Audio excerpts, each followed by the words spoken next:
వచ్చింది, బీజేపీ నుంచి ఆఫర్ వచ్చింది, ఇంకా రకరకాల పార్టీస్ నుంచి వచ్చినట్టు ఉన్నాయి కదండి ఆఫర్స్.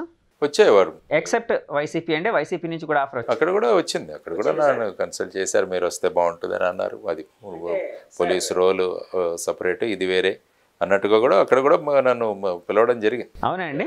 ఎస్. ఇప్పుడు ప్రస్తుత సీఎం గారి కేసెస్ ఒకప్పుడు మీరు హ్యాండిల్ చేశారు కాబట్టి సో మిమ్మల్ని వాళ్ళు కొంచెం దూరం పెడుతున్నారు, ద్వేషిస్తారు, మీరంటే కొంచెం నెగిటివ్ ఇంప్రెషన్ అనేది ఉంది అనేది సామాన్యమైన జనంలో అయితే ఒక అభిప్రాయం ఉంది సార్. అది కరెక్ట్ కాదు సార్? లేదు, నాకు మీరు చెప్పినట్టు అన్ని పార్టీల నుంచి కూడా మీరు రావచ్చు, చేరవచ్చు అన్న ఇది జరిగింది. సో అది దెర్ ఈస్ నో డౌట్. జనసేనని ఎంచుకోవడానికి ముఖ్య కారణం ఏంటి సార్? జనసేన ముఖ్యంగా ఎంచుకోవడానికి ప్రధానమైన కారణం ఏంటంటే జీరో బడ్జెట్ పాలిటిక్స్, తర్వాత ప్రజల్లో మార్పు తీసుకురావడానికి, తర్వాత కొత్త రకం రాజకీయాలు ఇవన్నీ చేద్దామన్న ఉద్దేశంతో వచ్చిన పార్టీ. కాబట్టి నాకు 2014 నుంచి ఆయన పరిచయం, పవన్ కళ్యాణ్ గారు. అప్పుడు కూడా కొత్త పార్టీ పెట్టాలన్న ఆలోచన కూడా ఆయన చేశారు. అప్పుడు కూడా 1-2 సార్లు కలిశాను, నేను కలిసి డిస్కస్ చేసుకుని తర్వాత నేను అటు వెళ్ళిపోవడం జరిగింది మహారాష్ట్రకి, మళ్ళీ బ్యాక్. ఆయన ఇక్కడ పార్టీ ప్రారంభించి ఆయన మొదలుపెట్టారు. కాబట్టి వచ్చిన తర్వాత మొత్తం రాష్ట్రాలు తిరిగి తర్వాత మా మిత్రులు వీళ్ళందరినీ కూడా సంప్రదించి ఫైనల్గా అందులో చేరడం జరిగింది. దాంట్లో ఇక్కడ కంటెస్ట్ చేయడం కూడా జరిగింది నేను విశాఖపట్నంలో. మీరు ఇక్కడ ఓడిపోయారన్న అంటే ఒక రకమైన అసంతృప్తితో జనసేన వీడారా, లేకపోతే భావాలు మీకు సెట్ అవ్వలేదు? ఎందుకు వీడారు సార్ అంత ప్రేమతో? ఓడిన ఇది లేదు, ఎందుకంటే నాకు వచ్చిన ఓట్లు చాలా ప్రధానంగా చాలా బాగా వచ్చాయి. నాకు మొత్తం స్టేట్లో చూసుకుంటే నాకే 100 కన్నా ఎక్కువగా ఓట్లు వచ్చాయి జనసేన. నాకు 2,87,854 ఓట్లు వచ్చాయి. ఆల్మోస్ట్ 3 లక్షలు టచ్ అయ్యాం. అంటే మార్పు రాజకీయాలు అన్నది విశాఖపట్నం కోరుకుంటుంది అన్నది మనకు తెలిసింది. ప్రధానంగా ఎటువంటి ప్రభావం లేకుండా, మిగతా ఏవి కాకుండా మార్పు తీసుకొద్దాం, మార్పు గురించి ఆలోచించే వ్యక్తులు ఉన్నారని చెప్పేసి ఈ విధంగా విశాఖవాసులు ఎప్పుడు కూడా చాలా గొప్ప ఆలోచనా పరులు, వాళ్ళ ఆలోచన విధానం కూడా గొప్పగా ఉంది, మార్పు కోరుకుంటున్నారన్నది బాగా ఎస్టాబ్లిష్ అయింది మనకి. సో ఆ విధంగా కాబట్టి ఇప్పుడు నేను యాక్చువల్గా ఓడిపోతానని, నేను గెలిచానని అనుకుంటాను. ఇంతమందిలో మార్పులు తీసుకొని గెలిచామన్న ఇది నాకు సంతృప్తి ఉంటుంది. ఇప్పుడు కూడా అందరూ నాకు కాంటాక్ట్లో ఉంటారు, అందరూ వస్తుంటారు, కలుస్తుంటారు, ఇవన్నీ కూడా జరుగుతుంటాయి. సార్ ఇప్పుడు జనసేనలో ఉండి మరి అంత ఓట్లు సాధించారు, ఆల్మోస్ట్ 3 లక్షల ఓట్లు, అంటే ఒక మార్పుకి సంకేతంగా మీరు దిగారు అన్నారు. సో అంతమంది లైక్ మైండెడ్ పీపుల్ని మీకు ఓటు వేసుకునేటట్టు చేయగలిగారు. మరి ఎందుకు సార్ అర్ధాంతరంగా జనసేన వదిలేశారు? అర్ధాంతరంగా లేదంటే పాలిటిక్స్ అన్నవి మనం కంటిన్యూస్గా చేయాలన్న ధోరణిలో నేను ఉండేవాడిని. సో ఆయన అప్పుడు పవన్ కళ్యాణ్ గారు మళ్ళీ సినిమాకి వెళ్తానంటే మరి ఇక్కడ అదేమైనా డైల్యూట్ అవుతుందేమో అన్నది ఉన్నదని ఆ విషయం ఆయన నిర్ణయం తీసుకున్న తర్వాత మనం వేరే ప్రజల చైతన్యవంత విధానంగా మనం ముందుకు వెళదామని అక్కడి నుంచి నేను వచ్చేయడం జరిగింది. అంటే పవన్ కళ్యాణ్ గారు సరే ఆ మధ్య బ్రేక్ తీసుకొని సినిమాలు ఎక్కువ చేయడం దాని మీద కాన్సన్ట్రేట్ చేశారు. ఆ నిర్ణయం మీకు ఎఫెక్ట్ చేసిందని అంటూ ఉన్నారు. అంటే ఎఫెక్ట్ చేయడం మీన్స్ అదే మీరు బయటకు వచ్చేయడానికి కారణమైంది. ఆ విషయం పవన్ కళ్యాణ్ గారితో మీరు ఎప్పుడైనా చర్చించారా సార్? అంటే వచ్చేయక ముందు బయటకు రావడానికి? నేను లెటర్ ఇచ్చాను నేను వచ్చాను బయట. లెటర్ ఇవ్వడం అనేది అంటే అది మామూలు కామన్గా జరిగేది కదా సార్. అంటే వెళ్ళిపోవాలని అంతా డిసైడ్ అయిన తర్వాత లెటర్ ఇస్తారు చాలామంది, అంటే మామూలుగా ఎవరైనా. అంటే ఇది పవన్ కళ్యాణ్ గారితో కూర్చొని ఈ విధంగా కాకుండా కంటిన్యూస్ పాలిటిక్స్ అనేది చేస్తే బాగుంటుందని ఏమని చెప్పిన దాఖలా? జనరల్గా తర్వాత ఎలక్షన్స్ జరిగిన తర్వాత చాలాసార్లు మన రివ్యూ మీటింగ్స్ అవి జరిగాయి, అందులో కూడా నేను పాల్గొన్నాను. ముందు ఎలా చేయాలన్నది కూడా చాలా డిస్కషన్స్ వచ్చాయి మనకి. సో ఇవన్నీ చేసి ఈ విధంగా పార్టీ బలోపేతం చేయడానికి కూడా చాలా నిర్ణయాలు, ఆయన చాలా మీటింగ్స్ పెట్టారు.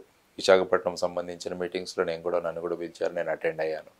సో ఆ విధంగా చేసుకుంటూ మరి ఈ విధమైన మార్పు వస్తే సరికాదని చెప్పేసి ఒక నిర్ణయంతో బయటకు రావడం జరిగింది. మళ్ళీ ఇప్పుడు జనసేన కొంచెం పుంజుకుంది అని బాగా వినిపిస్తూ ఉంది సార్. అట్లాగే ఆయన కూడా ఫోకస్డ్గా ఉన్నారు పాలిటిక్స్ మీదే. సినిమాలు అనేది సెకండరీ థింగ్, సరే ఆయన అంటే కొంత గడవడానికి అనేది పార్టీని నడపడానికని ఆయన చెప్తున్నారు. పార్టీని నడపడానికి ఇది కావాలి కాబట్టి, ఫండ్ కావాలి కాబట్టి మేము ఎవరి దగ్గర తీసుకోం కాబట్టి ఇచ్చేస్తున్నామని. సో ఇప్పుడుండే సినేరియాలో మరలా జనసేనతో మీరు చేరే అవకాశాలు ఏమైనా ఉన్నాయంటారా? ప్రస్తుతం నాకున్న ఆలోచన, ఆ విషయమైన ఆలోచన ప్రస్తుతం నేను ఎలక్షన్ విధానంలో ఏ విధమైన రిఫార్మ్స్ తీసుకురావాలి, ఎలక్షన్ సిస్టంలో ఏ విధమైన మార్పులు తీసుకురావాలి, ప్రజా చైతన్యం ముఖ్యంగా యువతరంలో ఏ విధంగా మార్పులు తీసుకురావాలి, ఇది ప్రధానమైన లక్ష్యంగా ముందుకు వెళుతున్నారు. 24లో నేను కంటెస్ట్ చేస్తాను, డెఫినెట్గా ప్రజలు కోరుకుంటే నేను కంటెస్ట్ చేస్తాను. సో ఆ విధంగా నిర్ణయించుకున్నాను, ఆ విధంగా పనిచేస్తాను. వైజాగ్ నుంచే అండి, గుంటూరు నుంచా, ఒంగోలు నుంచా సార్? అంటే మీ మీద అయితే వైజాగ్ కానీ, గుంటూరు కానీ, ఒంగోలు కానీ నాకు చాలా ప్రేమ చూపించారు, ఇప్పుడు వాత్సల్యాన్ని చూపించారు. కాబట్టి వైజాగ్ నేను ఎప్పుడు, విశాఖపట్నాన్ని నేను ఎప్పుడు మర్చిపోలేను. కాబట్టి రాబోయే పరిస్థితుల్లో ఏ విధంగా ఉంటుందో చూసి ఆ విధంగా మనం నిర్ణయించుకుందాం. Vizag will be definitely my priority. అంటే మీకోసం చాలామంది రకరకాల స్పెక్యులేషన్స్ వినిపిస్తూ ఉంటాయి. అంటే మీరు 3 చోట్ల పోటీ చేయాలనుకుంటున్నారు, ఏదో ఒక చోట, అంటే 3 చోట్లలో ఏదో ఒక చోట, వైజాగ్, గుంటూరు, ఒంగోలు అని. అలాంటివి ఏం లేవండి? వైజాగే ప్రయారిటీయా? ఇప్పుడు రాబోయే పరిస్థితులు ఏ విధంగా ఉంటాయి, but Vizag is Vizag, Visakhapatnam there is no doubt. అలాగే మీకు అంటే వేరే పార్టీ నుంచి కూడా అంటే మొత్తం తెలుగు రాష్ట్రాల ఉమ్మడి సారథ్యం అనేది వచ్చింది అని తెలిసింది సార్. ఏం లేదు, తెలుసు మీకు తెలిసింది ఏమీ లేదు, అందులో ఏమి లేదు. ఆమ్ ఆద్మీ పార్టీ ఇలాంటివి ఇవన్నీ ఏంటంటే ఈ మధ్య అనలిస్టులు తర్వాత ఈ సోషల్ మీడియాలు చాలా ఎక్కువైపోయాయి కదా. సో ఎవరెవరు నడిపిస్తుంటారు, క్వశ్చన్ మార్క్ పెట్టి ఏవైనా రాసేస్తుంటారు. ఇవి జరుగుతుంది, నేను కూడా చూస్తుంటాను వాటిని. అలా కాదు, ఒకప్పుడు క్వశ్చన్ మార్క్ ఉండేది, ఇప్పుడు క్వశ్చన్ మార్క్ లేకుండా వస్తున్నాయి, అంతే తేడా. ఇప్పుడు ఏముంది, చాలామంది మీరు యూట్యూబ్లో మనం మాట్లాడిందోటి కింద పెట్టే ఆ thumbnail వేరేగా ఉంటుంది, అందులో ఏమీ ఉండదు విషయం, కింద ఏదో ఒకటి పెట్టేస్తారు. ఎందుకంటే వ్యూస్ ఇది చాలా ముఖ్యమైపోయింది ఇప్పుడు. సెన్సేషనలిజము, వ్యూస్, దాన్ని బట్టి ఎవరు ఏ విధంగా కావాలనుకుంటే ఆ విధంగా టైటిల్స్ పెట్టుకుంటున్నారు.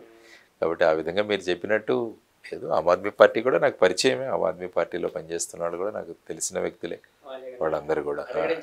ఇంకా వాళ్ళు ఐ థింక్ హిమాచల్ అయిపోయింది, ఇప్పుడు గుజరాత్లో బిజీగా ఉన్నారు. చూద్దాం, గుజరాత్ ఎలక్షన్ డిసెంబర్ 8న అయిపోతుంది కదా, మొత్తం కౌంటింగ్ అది అయిన తర్వాత మళ్ళీ వాళ్ళు సౌత్ ఇండియాలో ఏ విధంగా వాళ్ళ స్ట్రాటజీ చేయాలనుకుంటున్నారో అది వేసి చూడాల్సిన అంశం. మీరు జనసేన వీడిన తర్వాత, అంటే వీడక ముందు లోక్సత్తాలోకి వెళ్తారు అని బాగా బలంగా వినిపించిందండి. లోక్సత్తా దీని ముందే జరిగింది. యాక్చువల్గా లోక్సత్తా ఏం జరిగిందంటే, నేను మొత్తం రాష్ట్రం పర్యటన చేసిన తర్వాత ఒక మీటింగ్ పెట్టాను హైదరాబాద్లో. పెట్టి రాబోయే కాలంలో ఏ విధమైన మనం యాక్షన్ తీసుకోవాలన్న దాంట్లో అప్పుడు లోక్సత్తా జయప్రకాష్ నారాయణ గారు వచ్చి, మీరు మళ్ళీ కొత్త ప్లాట్ఫామ్ ఎందుకు, మీరు లోక్సత్తానే మీరు ముందుకు తీసుకువెళ్ళొచ్చు కదా అని ఆయన కూడా మాట్లాడారు. మాటలైతే జరిగాయి, చర్చలు అయితే జరిగాయి. ఆయన వచ్చి అన్నారు మీరు ఇది చేయొచ్చు కదా అని. ఆ తర్వాత మన సమీప విషయాలు, మన మిత్రులు వీళ్ళందరితో చర్చించి అప్పుడు ఫైనల్గా జనసేనలో జాయిన్ అవ్వడం జరిగింది. అంటే ప్రజాదరణ పొందిన నాయకుడు ఉంటే బాగుంటుంది అన్నట్టండి. అంటే అలాగేం కాదు, పవన్ కళ్యాణ్ లాంటి నాయకుడు ఉండడం వల్ల కొంత మైలేజ్. అంటే బేసిక్గా ఏంటంటే అక్కడ జీరో బడ్జెట్ పాలిటిక్స్, తర్వాత మార్పు, ఈ విషయాలు ఏవైతే మాట్లాడారో అవి ఆ విధంగా వెళితే బాగుంటుంది కదా అన్న ఉద్దేశంతో నేను సింగిల్గా డెసిషన్ తీసుకొని, నాకు కూడా మిత్రులు, పరివారం వీళ్ళందరితో కూడా చర్చించి నిర్ణయం తీసుకుంటూ ఉంటాను. వాళ్ళందరూ కూడా ఈ విధంగా వెళితే బాగుంటుంది అన్నది కూడా వాళ్ళ అభిప్రాయం కూడా తీసుకోవడం జరిగింది. సార్, జీరో బడ్జెట్ పాలిటిక్స్ మాట వినడానికి చాలా అద్భుతంగా ఉందండి, చాలా గొప్పగా ఉంది సార్. కానీ అది సాధ్యమా సార్? మీరు మీడియా వాళ్ళు తలుచుకుంటే సాధ్యమే. ఎలా సార్? అంతే కదా, ఆ విధమైన ప్రచారం మనం చేయాలి జనాల్లో, ఆ విధమైన ప్రచారం మనం చేయగలగాలి. అంటే జీరో బడ్జెట్ పాలిటిక్స్ అంటే ఎలక్షన్ కమిషన్ ఏదైతే మనకు నియమ నిబంధనలు ఇచ్చిందో, ఎంత ఖర్చు పెట్టగలరో ఆ ఖర్చులో ఆ లిమిట్లో ఉండి ఖర్చు చేయడం జీరో బడ్జెట్ అంటే. అసలు ఖర్చు కాదు, మన హోర్డింగ్స్కి, పోస్టింగ్, తర్వాత చిన్న చిన్న మీటింగ్లకి, తర్వాత ప్యాంప్లెట్లకి, ఇవన్నీ కూడా. ఇప్పుడు ఎంపీ అయితే 77 లక్షల దాకా ఖర్చు చేయొచ్చు, ఎమ్మెల్యే అయితే 27 నుంచి 28. ఇంతకుముందు 70 ఉండేది, ఇప్పుడు 10% పెంచారు, 77